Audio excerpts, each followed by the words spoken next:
Welcome to the Imran academy. आपके साथ मैं डिस्कस कर रहा हूँ 11th क्लास की फ़िज़िक्स और चैप्टर 2 के हम न्यूमेरिकल्स कर रहे थे। नाम चैप्टर का है वेक्टर्स एंड इक्विलिब्रियम। पहले लेक्चर में हम स्मार्ट सिलेबस के मुताबिक पहले 6 न्यूमेरिकल्स डिस्कस कर चुके हैं। अब हम नेक्स्ट जो न्यूमेरिकल्स हैं 2.9, 2.10, 2.11, 2.14 ये डिस्कस करेंगे, क्योंकि ये हमारे स्मार्ट सिलेबस 2020-2021 के मुताबिक आपके सिलेबस में दिए हुए हैं। So without wasting any time let's start by looking at numerical number 2.9। तो ये है जी हमारे पास न्यूमेरिकल नंबर 2.9। इसमें देखते हैं कि क्या करना है।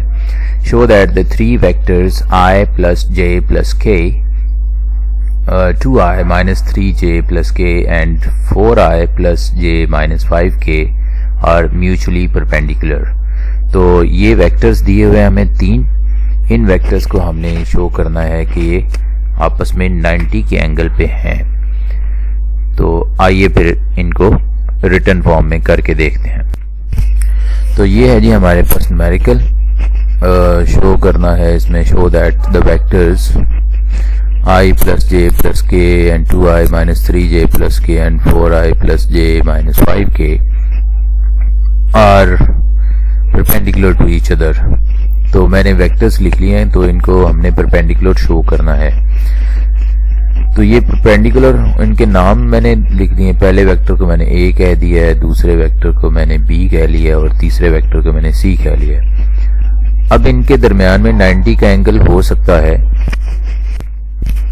तो अगर a dot b, the scalar product of vector a and vector b, अगर ये 0 के बराबर आंसर दे दे, तो इसका मतलब है कि vector a and vector b जो हैं वो परपेंडिकुलर टू ईच अदर हैं। इसी तरह से अगर b डॉट c 0 आ जाए, तो इसका मतलब b एंड c जो हैं वो परपेंडिकुलर हैं टू ईच अदर। सिमिलरली अगर c और a का डॉट प्रोडक्ट 0 के बराबर आ जाए, तो फिर c और a जो हैं ये आपस में परपेंडिकुलर होंगे। तो आइए हम चेक करते हैं 1 बाय 1 कि क्या a डॉट b 0 निकलता है, b डॉट c और c डॉट a भी इसी तरह से क्या 0 के इक्वल आंसर देते हैं या नहीं। तो ये जनाब a डॉट b हम ले लेते हैं। तो इसमें ये होता है कि i कंपोनेंट के कोएफिशिएंट ने i कंपोनेंट के कोएफिशिएंट से मल्टीप्लाई होना होता है। तो पहले यूनिट वेक्टर i का कोएफिशिएंट है 1 और दूसरे का i कंपोनेंट का कोएफिशिएंट है 2। तो इन्हें आपस में मल्टीप्लाई किया, प्लस इसी तरह से j के कोएफिशिएंट को j के कोएफिशिएंट से मल्टीप्लाई कर देते हैं, प्लस k के कोएफिशिएंट को k के कोएफिशिएंट से मल्टीप्लाई कर देते हैं। तो ये हमारे पास 2 1s are 2 minus 3 1s are 3 plus 1। तो 2 minus 3 करेंगे -1 plus 1 which is equal to 0। तो एक चीज़ तो हमारी आ गई कि a डॉट b का आंसर 0 आ गया, मतलब कि a is perpendicular to b। तो लेकिन हमने तो सबको परपेंडिकुलर साबित करना है, तो इसलिए अब नेक्स्ट b डॉट c जो है वो भी हम फाइंड कर लेते हैं। b डॉट c, तो ये है जी b डॉट c। तो पहले के i कंपोनेंट को कोएफिशिएंट को दूसरे के i कोएफिशिएंट से मल्टीप्लाई किया, प्लस j के कोएफिशिएंट को j के कोएफिशिएंट से मल्टीप्लाई किया, प्लस k के कोएफिशिएंट को k के कोएफिशिएंट से मल्टीप्लाई किया। अगर आपको कोएफिशिएंट का नहीं पता, तो आप ये समझें कि i के शुरू में जो नंबर लिखा हुआ है ये इसका कोएफिशिएंट है। इधर i के शुरू में 4 लिखा है, तो ये 4 इसका कोएफिशिएंट है। तो दोनों को आपस में मल्टीप्लाई किया। उसके बाद इसके j के शुरू में -3 लिखा हुआ है और इसके j के शुरू में कुछ नहीं लिखा। अगर कुछ ना लिखा हो तो 1 होता है, तो इसलिए -3 को 1 से मल्टीप्लाई किया। इसी तरह से के शुरू में कुछ नहीं लिखा तो 1 है, और इधर k के शुरू में -5 है। तो इन्हें आपस में मल्टीप्लाई कर लेते हैं। 4 2s are 8 -3 1s are 3 -5 1s are 5।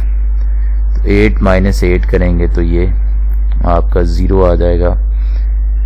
तो यहाँ से b डॉट सी जो है उसका आंसर भी 0 आ रहा है, मीनिंग कि b is perpendicular to c, कि b जो है वो c के साथ 90 के एंगल पे आ रहा है। अब लास्ट हमारे पास है जी, जो हमने फाइंड करना है वो है c डॉट a, यानी वेक्टर c को वेक्टर a के साथ हमने चेक करना है। तो ये भी कर लेते हैं क्विकली। तो चलें जी, इसको भी चेक कर लेते हैं।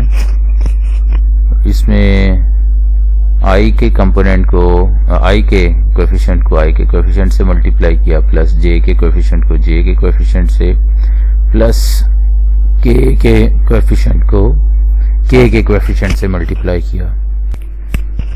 तो ये आ जाएगा हमारे पास 4 1s are 4, 1 1s are 1 और -5 which is equal to 5 minus 5 which is equal to 1, which is equal to 0। तो यहाँ से साबित हुआ कि c डॉट a जो है उसका आंसर भी 0 आ गया, मीनिंग कि c is perpendicular to a, यानी कि c जो है वो a के साथ 90 का एंगल बना रहा है। तो हेंस प्रूव्ड के हेंस हम ये कह सकते हैं कि vector a, b and c are mutually perpendicular to each other। तो यही हमने प्रूव करना था। तो ये हमारा न्यूमेरिकल हो गया फिनिश।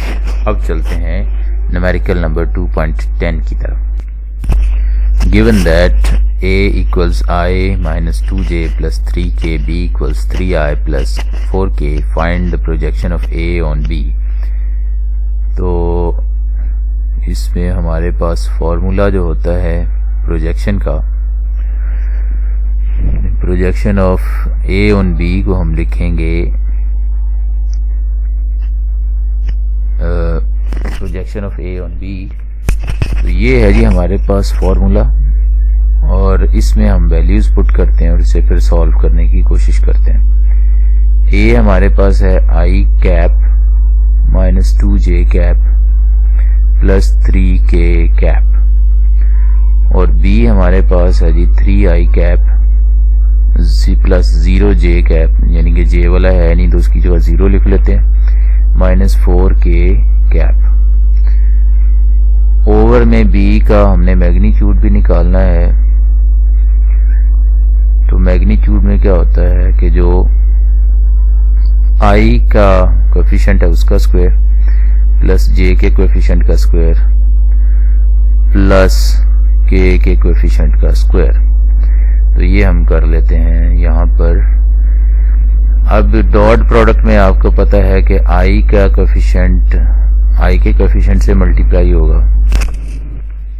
तो ये आ गया जी हमारे पास, i के कोएफिशिएंट को i के कोएफिशिएंट से मल्टीप्लाई कर दिया, प्लस j के कोएफिशिएंट को j के कोएफिशिएंट से, प्लस k के कोएफिशिएंट को k के कोएफिशिएंट से, और नीचे हमने मैग्नीट्यूड ऑफ b जो है वो भी निकाल लिया है। अब इसे कर लेते हैं सिंप्लीफाई। 3 1s are 3, 0 से कोई भी चीज़ मल्टीप्लाई हो तो वो 0 हो जाती है, और -12 में से 3 निकल जाएंगे तो माइनस का 9 रह जाएगा, और 25 का स्क्वायर रूट होता है 5। तो ये आ गया जी a on b, यानी projection of a on b। ये हमारे पास -9/5 आ गया।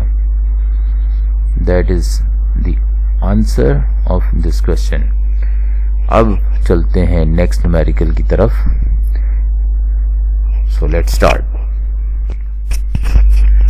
Question number numerical problem 2.11। Vectors a, b and c are 4 units north, 3 units west and 8 units east respectively. Find a cross b, a cross c and b cross c।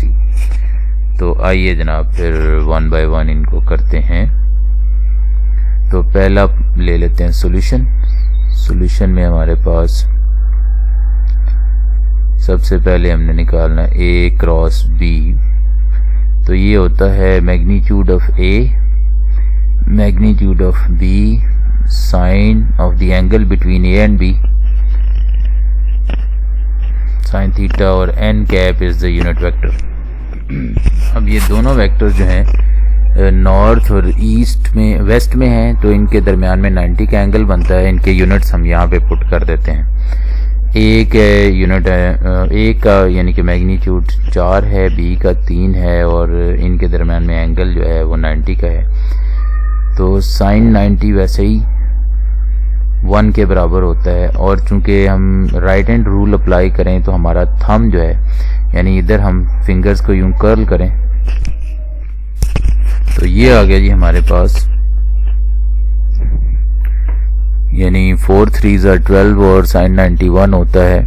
और n cap ये है जी, north से waste की तरफ आ रहे हैं तो right hand rule apply करें तो आपका थंब जो है वो अपवर्ड यूं पॉइंट करता है, तो हमारी वर्टिकली अपवर्ड डायरेक्शन निकलेगी ए क्रॉस बी की। इसी तरह से हम ए क्रॉस सी निकालते हैं। आइए, तो ये हैं जी हमारे पास ये दो वेक्टर्स हैं। वेक्टर ए है जो नॉर्थ की तरफ है, जबकि वेक्टर बी जो है, और वेक्टर सी जो है वो ईस्ट की तरफ है। तो इनके दरम्यान में भी 90 का एंगल बनता है। तो इनकी वैल्यूज पुट कर देते हैं। वेक्टर ए जो था वो हमारे पास 4 था, और वेक्टर सी जो है वो 8 यूनिट्स है, और साइन 90 है। अब राइट हैंड रूल अप्लाई करेंगे तो हमारी ए से सी की तरफ जो डायरेक्शन आती है वो डाउनवर्ड आती है, तो वो हम आके पुट कर लेंगे।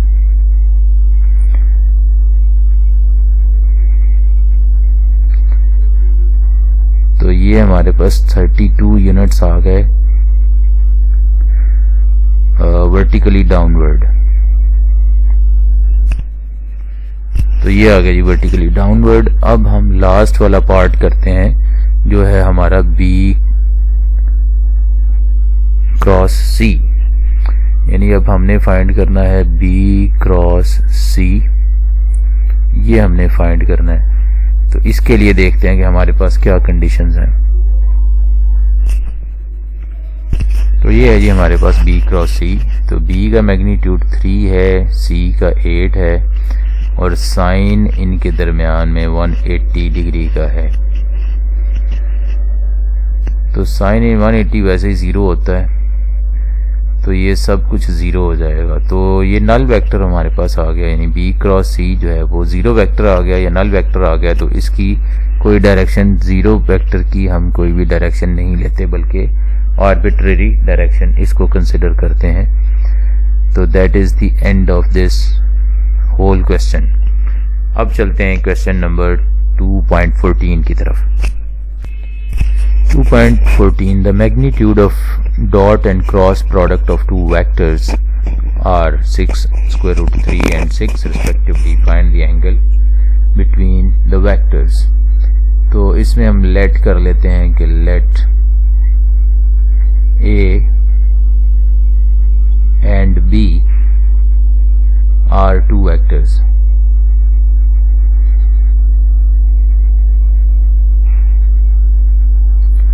तो अकॉर्डिंग टू गिवन कंडीशंस क्या है जी कि A डॉट B वो आपका उसका मैग्नीट्यूड जो है वो दिया हुआ है 6√3, जबकि A क्रॉस B जो है, A क्रॉस B का मैग्नीट्यूड दिया हुआ है 6। तो इनके हम लगाते हैं फॉर्मूले। A डॉट B जो है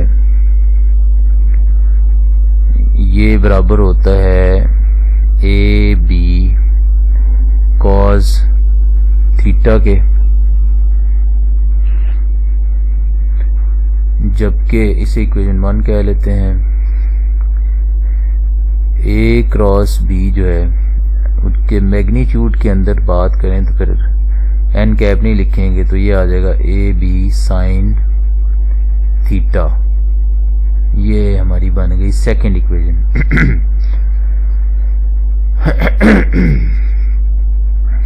अच्छा जी, तो अब हम इन्हें आपस में कर देते हैं dividing 2 by 1, dividing equation 2 by equation 1। Equation 2 को इक्वेशन 1 से डिवाइड कर देते हैं। तो इक्वेशन 2 है मेरे पास a क्रॉस b का मैग्नीट्यूड ये बराबर है A B sine theta over a dot b का मैग्नीट्यूड ये बराबर है ए बी कॉस थीटा। तो अब इनके मैग्नीट्यूड दिए हुए हैं। a क्रॉस b का मैग्नीट्यूड क्या दिया हुआ है हमारे पास 6 और a डॉट b का 6/3। इसका मैग्नीट्यूड 6 है और इसका 6/3 है। यहाँ से a से a कैंसिल, b से b cancel, sign theta over cos theta होता है tan थीटा। यहाँ 6 के साथ 6 कैंसिल, तो tan थीटा 1/√3 है। तो theta is equal to tan inverse 1/√3। और अगर इसे कैलकुलेटर से आप सॉल्व करें तो ये आंसर देता है 30 degrees. And this is the final answer to our problem. And that's it. Thanks for watching. Please do like, share and subscribe the Imran Academy for more lectures in the future. अगर अभी तक subscribe नहीं किया तो जल्दी से subscribe कीजिए, video को लाइक कीजिए, शेयर कीजिए। लाइक ज़रूर करें, शेयर करें। अगले लेक्चर में इंशाल्लाह दोबारा मुलाकात होगी। Till then it's good bye.